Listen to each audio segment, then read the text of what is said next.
Luc chapitre 1, verset 34 à 38. Je lis la parole. Marie dit à l'ange, « Comment cela se fera-t-il puisque je suis vierge ?»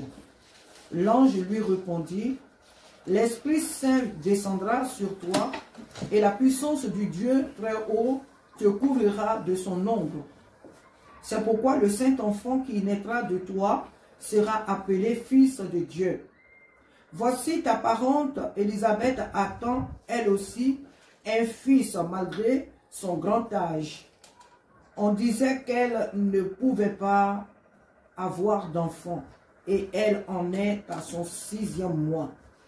Car rien n'est impossible à Dieu. » Alors Marie répondit, « Je suis la servante du Seigneur. Que tout ce que tu m'as dit s'accomplisse pour moi. » Et l'ange la quitta. Amen. Et l'ange la quitta. Ici, on nous parle de, la parole de Dieu nous parle ce soir de la rencontre de l'ange Gabriel, la visite de l'ange Gabriel chez Joseph et Marie. Alors la parole de Dieu nous dit que lorsque l'ange arrive, on n'a pas lu depuis le début du texte, mais lorsque l'ange arrive auprès de Marie, la Bible nous dit que Marie dit à l'ange, mais l'ange a d'abord dit quelque chose. Lorsque nous lisons un peu plus haut, nous verrons d'abord ce que l'ange a dit à Marie, et ensuite, et maintenant, nous avons lu que la réponse de l'ange est plutôt de Marie. Marie dit à l'ange, comment cela se ferait-il? Parce que l'ange est venu annoncer à Marie qu'elle va avoir un enfant. Que le Saint-Esprit va venir sur elle, elle va avoir un enfant. Alors Marie lui dit que, mais écoute-moi, comment cela va se faire? Comment se fera-t-il? Comment cela se fera-t-il? Puisque je suis vierge. Alléluia. Nous devons comprendre que cette histoire de virginité aussi n'est pas seulement humaine, dans le sens que une femme qui n'a pas connu d'homme, oui, c'était impossible pour elle d'avoir un enfant. Mais nous avons la réponse de toute cette conversation dans le verset 37. Car l'ange va dire à Marie, à Dieu rien n'est impossible. Il dit qu'à rien n'est impossible à Dieu. Sur une terre vierge aussi, Dieu peut faire pousser des arbres. Sur une terre vierge, Dieu peut faire des prodiges. Dans une vie où il n'y a jamais eu on a eu d'une vie dont on ne s'est jamais exclamé, waouh, ah vraiment, ah, où il n'y a jamais eu d'exploit, où il n'y a jamais eu de bonnes nouvelles. La vie de cette personne a été toujours sous le poids de la malédiction, des problèmes, des difficultés à ne point finir. Dieu peut faire de cette personne un sujet de gloire, un sujet de bénédiction. Là où il y avait le vide, là où il y avait le chaos, Dieu est capable d'apporter la vie. Alléluia. La parole de Dieu nous dit que même au commencement des cieux et de la terre, la Bible dit qu'il n'y avait rien et l'Esprit de Dieu se mouvait sur les eaux. La Bible dit que la terre était informe, il n'y avait rien. Et voici que l'Esprit de Dieu vient et il apporte la vie sur cette terre-là. L'Esprit de Dieu vient et il commence à créer des choses. Il rend cette terre informe, il lui donne une forme. Alléluia. De même que Marie était vierge, Marie n'avait rien. Marie n'avait pas tout ce qu'il lui fallait pour pouvoir recevoir un enfant dans ses entrailles, humainement parlant. Mais l'Esprit de Dieu, l'ange de l'Éternel lui dit, l'Esprit du Seigneur viendra sur toi. Et voilà comment les choses vont se faire. Là où il n'y avait pas de vie, Dieu va mettre la vie. Là où les gens ne pensaient pas qu'ils pouvaient avoir la vie, Dieu va mettre la vie. Elle n'était pas stérile, mais seulement qu'elle était vierge. Et nous savons que le Dieu qui a créé le ciel et la terre, tant qu'un homme et une femme ne s'accouplent pas, il ne peut pas avoir de conception. Alléluia. Mais Dieu est le créateur de l'univers. Il est le Dieu qui étonne. Il est le Dieu qui fait les prodiges. Il est le Dieu qui fait les miracles. Il est le Dieu qui étonne les hommes. Là où les médecins disent qu'il n'y a plus d'espoir, que cette personne va mourir dans si peu de temps parce que sa maladie a pris déjà de l'ampleur. Il n'y a plus d'espoir pour cette personne.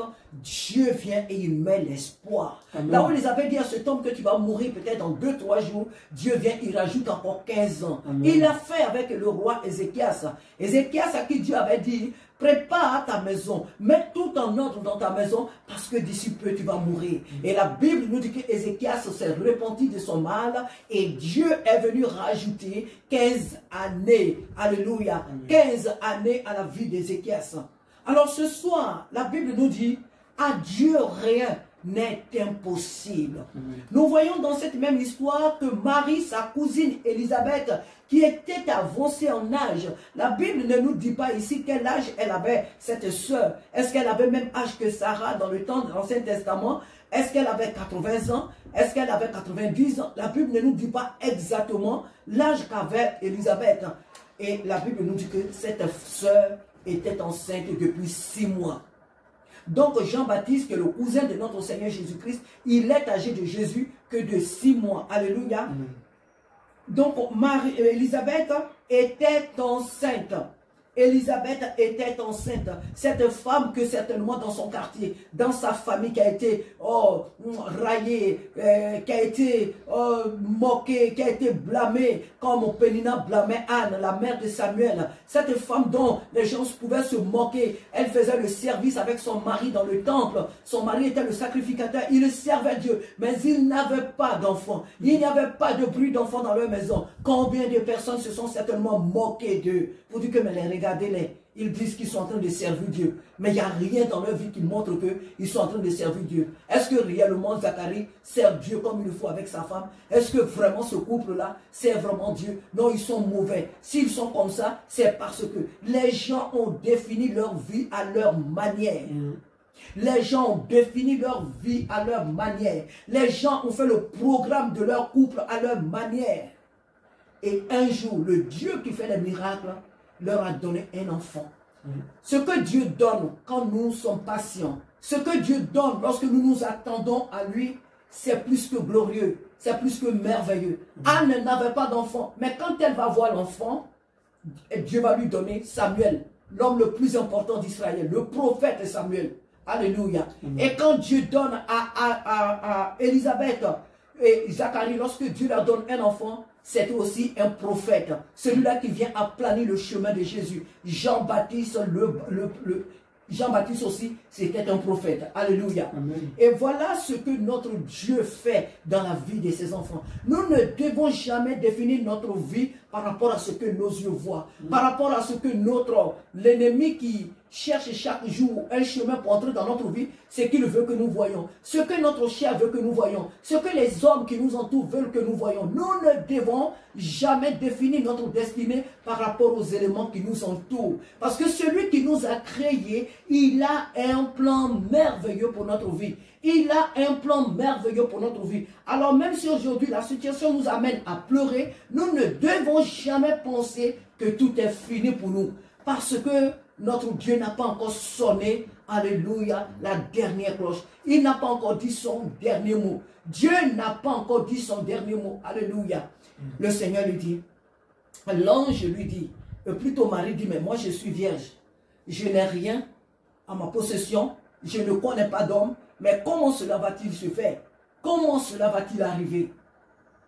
Et l'ange lui explique, l'Esprit Saint descendra sur toi et la puissance du Dieu très haut te couvrira de son ombre. Quand l'Esprit de Dieu vient dans une vie, il vient pour tout rétablir. Amen. Il vient pour tout restaurer. Amen. Alléluia. Amen. Oui, nous sommes les enfants de Dieu. L'Esprit de Dieu, il est en nous. Mais lorsque Dieu veut nous visiter d'une manière particulière, il ne vient pas pour nous frapper. Il ne vient pas pour nous détruire. Il vient pour restaurer quelque chose. Il vient pour restituer ce que l'ennemi a volé. Il vient pour rétablir. Voici le roi du Saint-Esprit. Et nous voyons ici aussi que l'Esprit de Dieu n'est pas là seulement que on sert Dieu. Tout ce qu'il attend de nous, c'est de le chanter, c'est de le louer, c'est d'aller à l'église, c'est de prophétiser, c'est d'évangéliser. Non, Dieu n'attend pas que ça. Parce que toute notre existence est pour sa gloire. Même quand je trouve du travail, c'est pour sa gloire. Même quand j'ai une belle maison, c'est pour sa gloire. Même quand je dors bien, c'est pour sa gloire. Quand je me porte très bien, c'est pour sa gloire. Quand je réalise toutes des choses quand je réalise tous les projets de ma destinée, c'est pour sa gloire. Le Saint-Esprit, lorsqu'il nous visite d'une manière encore, je veux dire particulière, il vient pour rétablir quelque chose, mais de bien dans notre vie. Le Saint-Esprit viendra sur toi. Il ne vient pas pour te demander, Marie, est-ce que tu veux, est-ce que tu ne veux pas? Marie, est-ce que tu peux, est-ce que tu ne peux pas?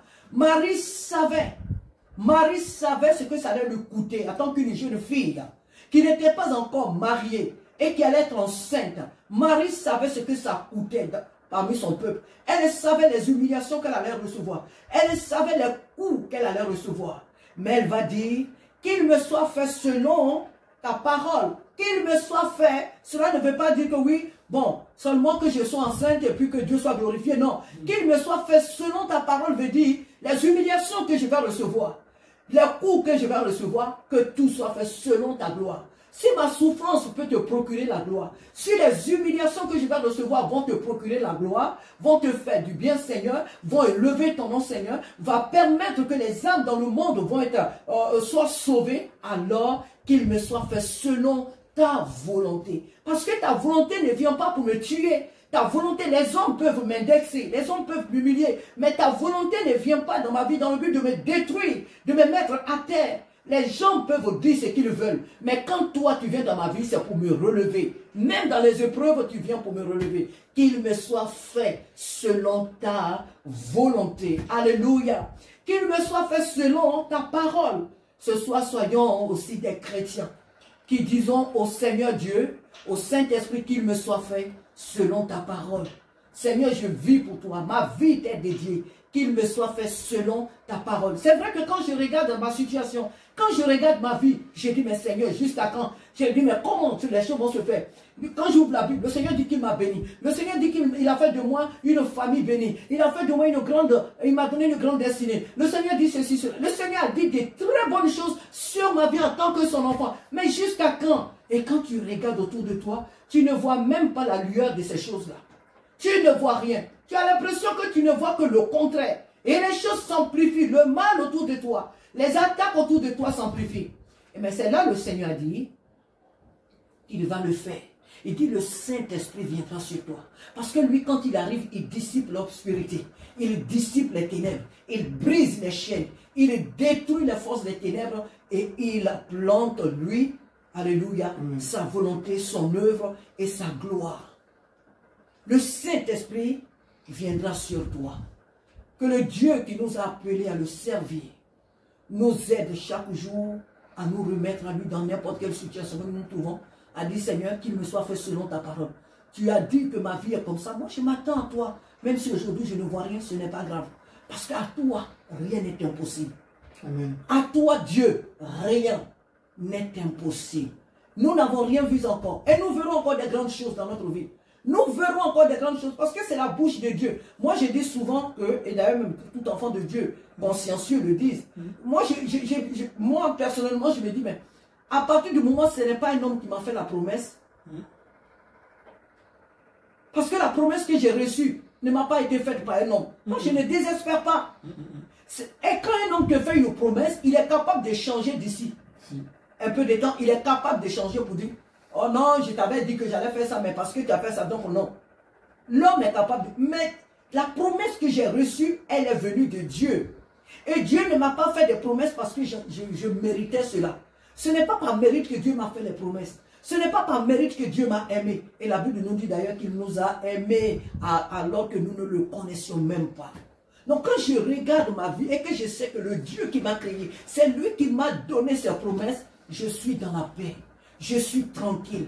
Je reste sereine. Je sais qu'il va le faire. Combien de temps cela va mettre? Combien de temps cela va mettre? C'est lui, alléluia. Amen. Combien de temps cela va mettre? C'est lui seul qui le sait. Mais une chose seule que moi je sais, c'est qu'il a dit, il va le faire. Ce n'est pas moi qui vais l'aider, il va le faire. Alléluia. Il va accomplir sa parole dans ma vie. Que le Seigneur nous aide ce soir, à savoir que celui que nous servons, à lui rien n'est impossible. À lui, rien, mais vraiment rien n'est impossible. Soyons sereins, soyons remplis vraiment d'espérance. Soyons remplis de crainte pour notre Dieu. Servons-le avec zèle, avec amour, avec détermination. À lui, Dieu, rien n'est impossible. Là où il y a le chaos, il vient, il apporte la vie. Là où il y a la mort, il apporte la vie. Là où il y a la tristesse, c'est lui qui apporte la joie. Espérons toujours en l'Éternel, car à lui, rien n'est impossible. Amen. Amen, amen, amen. Espérons toujours en l'Éternel, c'est là notre thème. Espérons toujours en l'Éternel, notre Dieu, car à lui, rien n'est impossible. Amen.